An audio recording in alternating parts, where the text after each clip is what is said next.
So the part 2 of what I was going to talk about is looking at your behaviour. So we've looked at how our thoughts can improve our mental health, but to look at our behaviour, it's really looking at what we're doing or what we're not doing. What are you avoiding? Is there anything that you're avoiding for a reason because of perhaps the thoughts that I spoke about on the first video? Or are we just not doing things because we are feeling a bit rubbish? So sometimes when we're feeling anxious or we're feeling sad or we're struggling with any sort of mental health concern, that we change our behaviour. And as I said, that could be doing less or doing more. It could perhaps be drinking more alcohol, or it could be avoiding going to the gym. And again, when we are struggling with our mental health, as you did with the thoughts, record what you do in a week.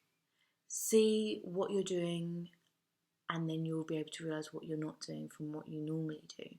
And another way to give this more power is to, on a scale of 0 to 10 or 1 to 10, rank how much you enjoy the activity that you're doing and how important is that to you. Because often there'll be a mismatch. So we'll be doing things that are really important that we don't really enjoy, like chores, or we'll be doing things that we really enjoy but aren't that important.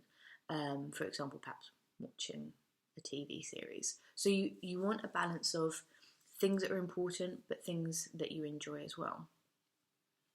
And by focusing on your behaviour, and for maybe that week or 2 week, be recording what you're doing and how important that is to you.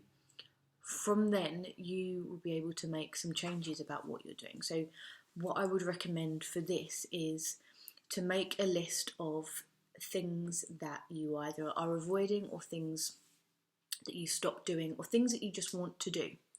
And then each week, start to add in an activity back into your life. So whether it's going to the gym, whether it's eating healthier, or whether it's calling people. But the most important thing is when we're adding in activities is to break down the activities into the smallest chunk.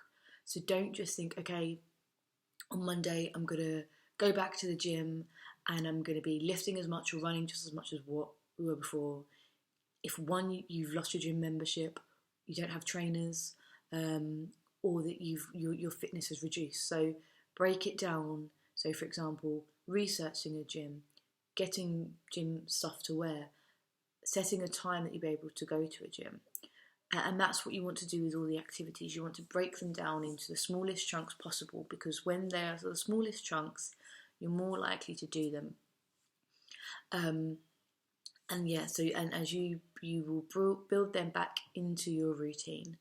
And by changing your behaviour, you will change how you feel. Obviously when we're changing to positive behaviours. But generally our emotions won't change before, which is really unfortunate, but it's about pushing through and doing the activities that we know, or that you know, that, as I said, you're avoiding or you're not doing, or things that you want to get back into your routine.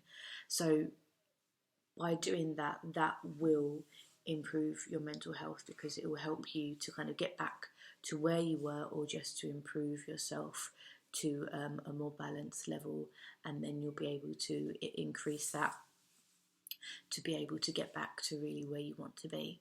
So yeah, so if you see my first video, that was on the thoughts. This video is on the behaviour, and they're just 2 areas that you can look at that will help you to improve your mental health or to maintain your mental well-being.